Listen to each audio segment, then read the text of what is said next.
Le PDG de Toyota France est mon invité ce matin dans Les Échos. Bonjour Didier Gambard. Bonjour.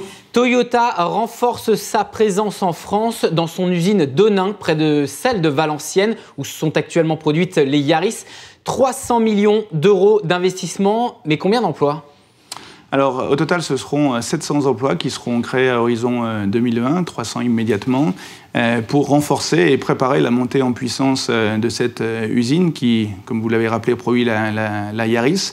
Yaris, la voiture la plus produite en France pour la 5e année en 2017, avec près de 240 000 exemplaires. Et cet investissement vise à toujours renforcer la compétitivité, investir dans la mise en place de nouvelles plateformes pour continuer à être compétitif et produire de manière profitable en France. Voilà, le mot-clé, c'est la compétitivité avec votre stratégie de Made in France. Une stratégie qui d'ailleurs vous permet une certaine reconnaissance sur le marché. Cette localisation en France, elle a été notamment rendue possible avec un accord d'entreprise sur la modulation du temps de travail dans l'usine. Très concrètement, quel est l'impact pour les employés et est-ce que c'était une condition sine qua non à cet investissement, Didier Gambard ? C'était une condition qui permettait de faciliter et de préparer la montée en puissance, puisque un des éléments de la compétitivité ou de la réussite de Valenciennes, c'est le dialogue social que le management de Toyota Valenciennes a su mettre en place. Et cette flexibilité va effectivement permettre d'ajuster ou de préparer la montée en puissance, les investissements faits dans les équipements de Valenciennes. Pour nous, c'est également important puisque Valenciennes a été un choix historiquement fait par le groupe très important, puisqu'on a toujours l'engagement d'être citoyen et de produire là où nos consommateurs sont. Donc, dans un rayon de 300 km, c'est 120 millions de clients potentiels européens. Et le fait d'avoir cette expérience réussie, ce dialogue social, l'implication des collaborateurs pour créer de la valeur ajoutée, permet effectivement au groupe d'être confiant et de venir investir à nouveau. C'est un peu plus d'1 milliard d'euros qui ont été investis depuis le début à Valenciennes, mais il faut toujours penser et préparer l'avenir. Si l'on revient sur cet investissement de 300 millions d'euros donc à Valenciennes, 11 millions d'euros ont été mis par la région des Hauts-de-France présidée par Xavier Bertrand. Pourquoi faut-il pour cette usine de l'argent public pour un projet d'un groupe Toyota qui fait 16 milliards d'euros de profit sur son dernier exercice ? Ça fait partie, je pense, des pratiques communes et de la discussion avec les pouvoirs publics. Donc, au total, c'est un investissement majeur. L'accompagnement reste majoré à un peu moins de 6% au total. Donc, je dirais que c'est partie de la pratique commune. Je pense que c'est une stratégie gagnante-gagnante puisque localement, l'emploi va également continuer à se développer. Donc, ça fait partie des discussions, je dirais, classiques qui ont eu lieu pour continuer à renforcer le partenariat et l'implication de Toyota en France. Allez, on va parler un petit peu plus cette fois-ci donc du secteur automobile en France. Oui. Si l'on se base sur les chiffres du comité des constructeurs automobiles français, en janvier, Toyota, avec Lexus, c'était à peu près un peu plus de 5% du marché français.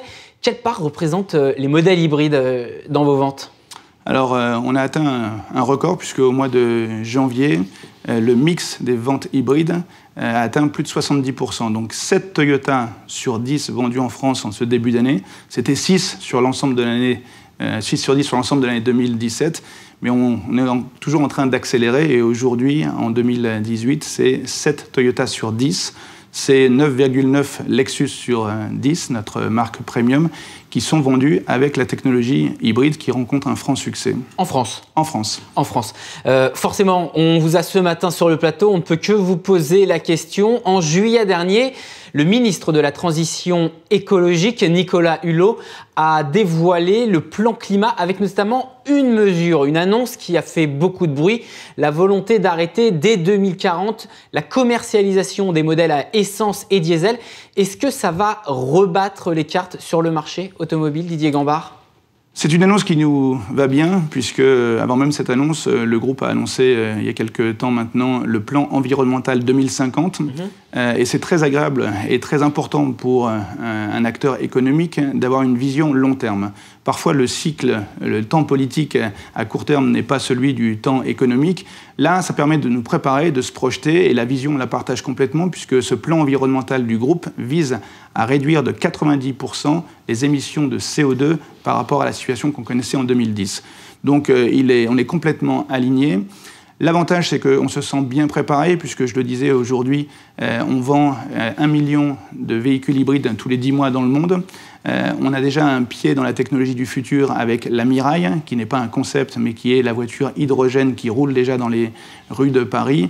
Et puis on a également en complément l'hybride rechargeable qui va continuer à améliorer les performances en termes d'émissions de CO2. Et également on a annoncé une stratégie électrique. Donc on est armé pour suivre et contribuer à ce plan climat 2040. Mais c'est quand même une révolution pour les constructeurs automobiles, non ? C'est une révolution, c'est surtout une révolution en Europe et particulièrement en France qui était historiquement un marché très dieselisé.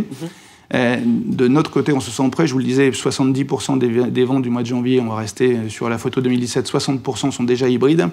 Et notre mix diesel dans les ventes à particuliers ne représente moins de 3%. Donc le diesel, pour nous, c'est déjà quelque part du passé. Et avec cette batterie de nouveaux modèles et de technologies que l'on maîtrise, au fur et à mesure des années à venir, on va être capable de contribuer et d'être en ligne avec ce plan 2040. Et très, très brièvement, est-ce que ça veut dire aussi pour les constructeurs automobiles, dont Toyota, qui vont devoir donc se renforcer sur cette stratégie des moteurs électriques, intégrer tout simplement de nouvelles compétences, de nouveaux métiers, puisque d'ailleurs, dans le nord de la France, à Onnaing et Valenciennes, en plus des 300 millions d'euros dont on a parlé en début d'émission, c'est un investissement de 100 millions d'euros juste pour le volet formation. Donc, un quart de l'investissement global, c'est de la formation. Ça, c'est indispensable. Aujourd'hui, c'est stratégique pour un constructeur comme Toyota ? C'est indispensable, c'est la clé du succès de la stratégie industrielle de Toyota à Valenciennes. Augmenter le savoir-faire et la valeur ajoutée et le coût de la non-qualité qu'on doit minimiser. Et l'usine de Valenciennes, de ce point de vue-là, est une des plus performantes en France, voire dans le monde. Et nous, côté distribution, on a développé des partenariats avec des écoles professionnelles comme le GARAP, le GNFA, pour également attirer des jeunes, renforcer les contrats d'apprentissage, parce que sur toute l'électrification de la mobilité, aujourd'hui, on a des vrais besoins et on a un manque de formation. Donc, à nous de donner envie et à nous de développer des ressources pour demain. Merci Didier Gambard d'avoir été avec nous ce matin dans Les Échos. Je rappelle, PDG de Toyota en France.